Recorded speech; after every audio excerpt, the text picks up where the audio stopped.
Hello दोस्तों, आज की कहानी संघर्ष ही जीवन है। एक बार एक किसान भगवान से बहुत ही नाराज़ हो गया। किसान बहुत मेहनती था, बहुत मेहनत से वह खेतों में अनाज उगाता, उसकी देखभाल करता, पर अक्सर उसकी फसल खराब हो जाती।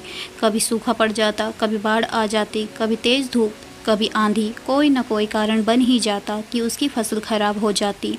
एक दिन वह किसान गुस्से में आसमान की ओर देखकर भगवान से कहा, हे ईश्वर, आपको लोग सर्वज्ञता मानते हैं कि आप सब जानते हैं, कहते हैं कि आपकी इच्छा के बिना एक भी पत्ता नहीं हिलता, पर मुझे तो लगता है कि आप छोटी सी छोटी बात भी नहीं जानते।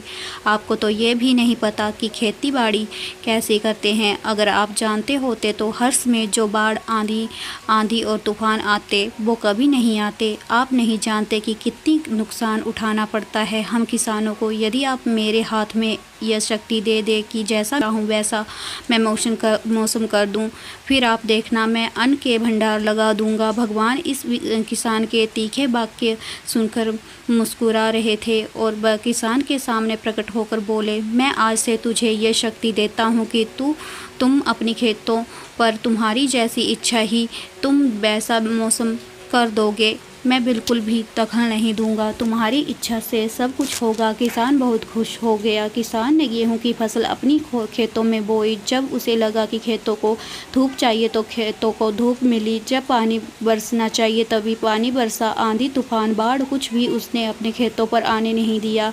किसान के खेत में इस वर्ष ऐसी फसल हुई जैसे कभी नहीं हुई थी। हरी भरी लहराती फसल। मन ही मन बहुत खुश हो गई। सोचने लगा, अब सबूत के साथ दिखाऊंगा भगवान को कि इसे कहते हैं शक्ति का सही उपयोग। मेरी सफलता देकर उन्हें अपने नियम जरूर बदलने पड़ेंगे। कुछ दिन गुजरे, फसल कटने को तैयार हो गई।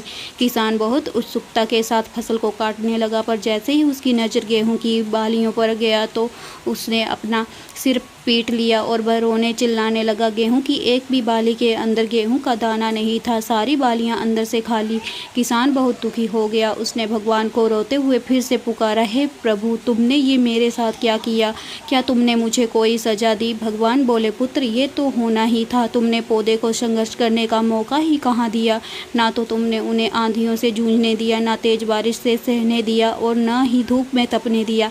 एक भी चुनौती का सामना तुमने नहीं करने दिया, इसीलिए सारे पौधे अंदर से खोखले रह गए। जब आंधी तूफान, तेज बारिश और धूप पड़ती है तभी ये पौधे अपने अस्तित्व को बचाने के लिए संघर्ष करते हैं, और इसी संघर्ष से एक बल पैदा होता है जिसमें शक्ति होती है, ऊर्जा होती है, और यही ऊर्जा पूर्ति तेरे गेहूं के दानों की तरह जो नहीं फूटी। तूने उन्हें कठिन परिस्थितियों से गुजरने की नहीं दिया जहां उनके अस्तित्व का जन्म होता है।